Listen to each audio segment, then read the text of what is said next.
امام بخاری رحمہ اللہ جیسی شخصیت کو کون نہیں جانتا۔ امام بخاری رحمہ اللہ وہ شخصیت ہیں جنہوں نے بخاری شریف لکھی، اور یہ بخاری شریف کی شہرت پوری دنیا کے اندر پھیلی کہ دنیا کے ہر مدرسے کے اندر یہ بخاری شریف پڑھائی جاتی ہے۔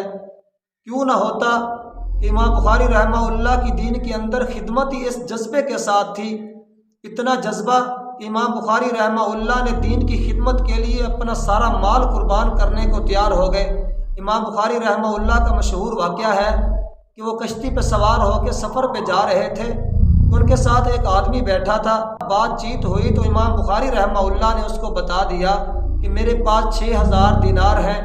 تھوڑی دیر گزری، وہ آدمی بڑا شاطر تھا، اس نے اعلان کر دیا کہ میرے پاس سے ایک تھیلی گم ہو گئی ہے، کسی نے چوری کر لی ہے، جس کے پاس ہو میری واپس کر دے۔ لوگوں نے پوچھا کہ اس تھیلی کے اندر کیا تھا؟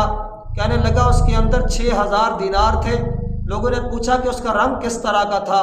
اس نے اس طرح کا رنگ بتایا کہ جس طرح کا رنگ والی تھیلی امام بخاری رحمہ اللہ کے پاس تھی۔ لوگوں نے تلاشی کرنا شروع کی تو امام بخاری رحمہ اللہ نے دیکھا کہ جب مجھ سے تلاشی لیں گے تو وہ لوگ سارے مجھے چور کہیں گے۔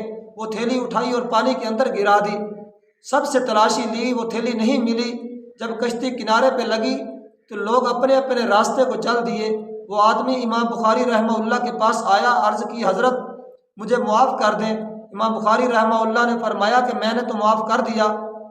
وہ آدمی نے کہا اچھا یہ بتائیں وہ تھیلی کہاں کی؟ امام بخاری رحمہ اللہ نے فرمایا میں نے جب دیکھا کہ آپ نے اعلان کر دیا ہے کہ میری تھیلی چوری ہو گئی، میں نے وہ تھیلی اٹھائی اور پانی کے اندر گرا دی، اس وجہ سے کہ اگر مجھ سے تھیلی ملی تو جو میں حدیث مبارکہ کی روایت کی خدمت کرتا ہوں، لوگ مجھ سے یہ روایت نہیں لیں گے، کیونکہ جب مجھے چور کہا جائے گا تو یہ میں خدمت سے محروم ہو جاؤں گا۔ اس لیے حدیث مبارکہ کی روایت کرنے کی جو خدمت ہے اس کو باقی رکھنے کے لیے میں نے اتنا سارا مال ضائع کر دیا۔ تو دیکھیں امام بخاری رحمہ اللہ نے کتنی بڑی قربانی دی، اور بھی بہت ساری قربانیاں دی ہوں گی جس کی وجہ سے اللہ تعالیٰ نے آج پوری دنیا کے اندر ان کا نام روشن کر دیا، ان کی اس خدمت کو پوری دنیا کے اندر پھیلا دیا کہ قیامت تک اس کا اجر جو ہے اس خدمت کا اللہ تعالیٰ اس کو عطا فرماتے رہیں گے۔